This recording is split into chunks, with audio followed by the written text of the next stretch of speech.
Good afternoon, my name is Daniel, and today we're going to be doing a quick rundown of this project, lesson 13 from the ELEEGO, however you pronounce that, super starter kit for the Arduino Uno R3. Okay, so I'm not going to go through all the details. I'm just going to hook it up and put the code in and make sure it works. And for those of you who want more information, you can look it up on your own. This is just to help people see a working example of it. Alright, so the components we need are three: the IR receiver module, the remote, and then three female to male DuPont wires, and they're color coded to match the diagrams we're going to be using. So we just have a little information here about how the IR sensor works. It's a little bit, it's interesting, but for the purposes of this project, as long as you understand how this works, the remote is going to send a signal that is specifically made for this sensor to pick up. So this sensor it's sensitive to light, but only a certain type of light, and it expects a burst of light frequencies.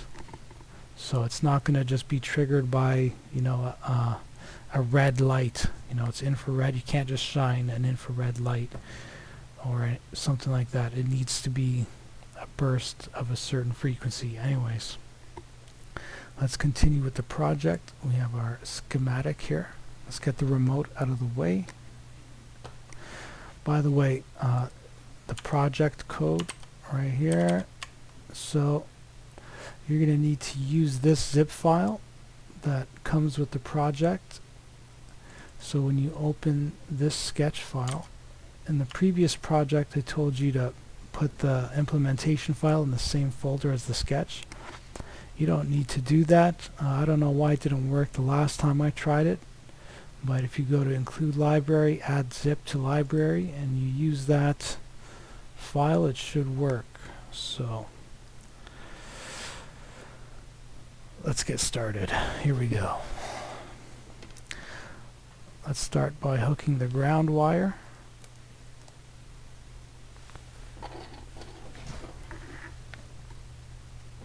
The black wire ground, and 5-volt wire red.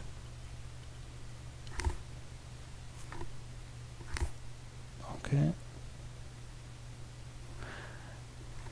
And then if we look, I don't know how easy this is to see. We have ground, GRY. I suppose that's ground. Now we're looking for ground, VCC, and data. So ground is easy. We'll connect the black wire there. And then we'll look back at our diagram. Oh, VCC is 5 volts. Alright, but we're not labeled properly. It should be in the middle. Let me plug that in the middle for now. I don't know if that's a good idea.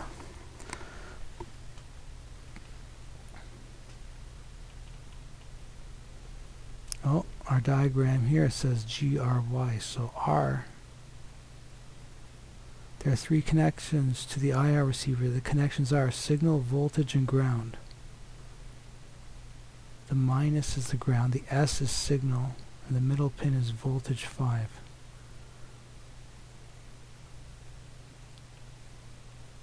That's a really weird way to label them.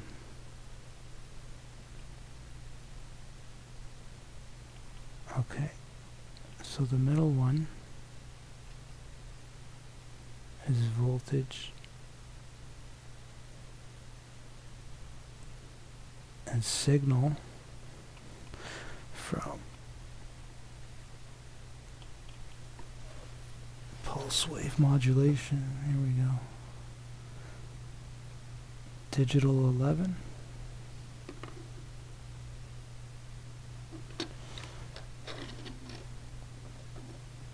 Okay. So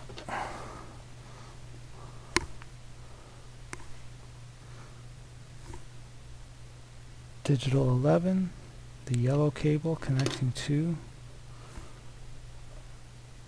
what is labeled Y over here, but that should be the data connection.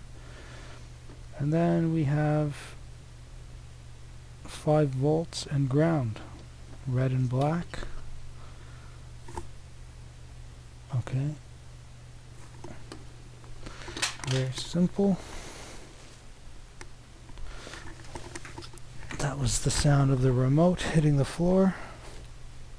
There we go. We should be all hooked up.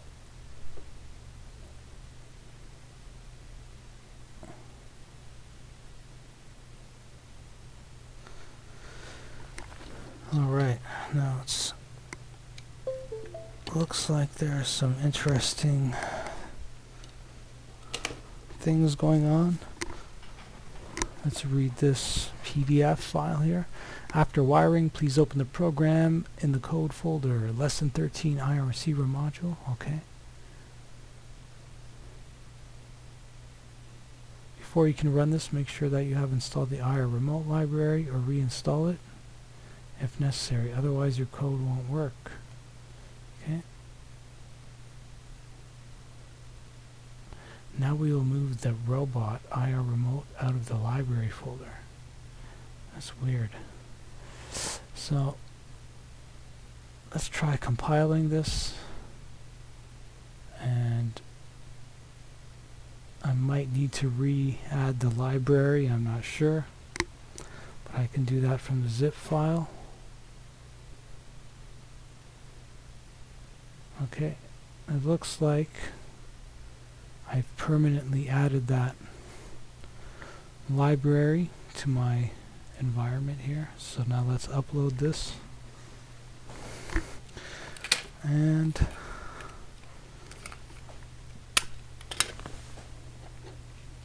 let's tape this down over here. And then I'll put the remote over there. We can see it work. Now we want to open up the monitor. IR receiver button decode. Okay. So first let's take the battery protector off. Hopefully, there we go. Battery's not dead. So it seems to register all the correct buttons. And every time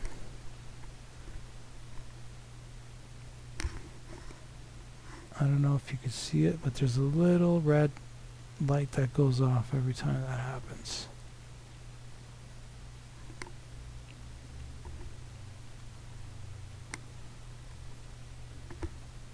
There you go. Everything seems to work.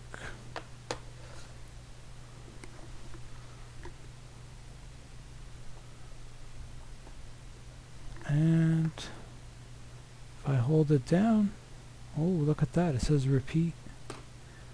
So that's interesting.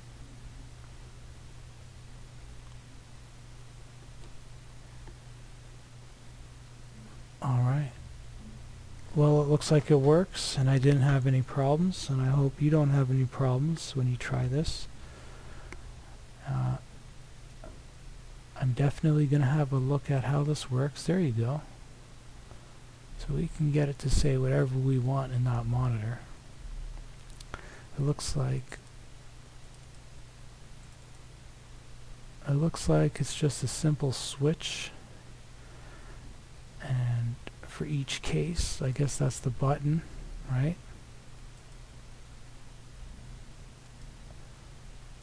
That's a hexadecimal code for the button. Interesting. Well, there you have it. Have a look at it yourself, and good luck.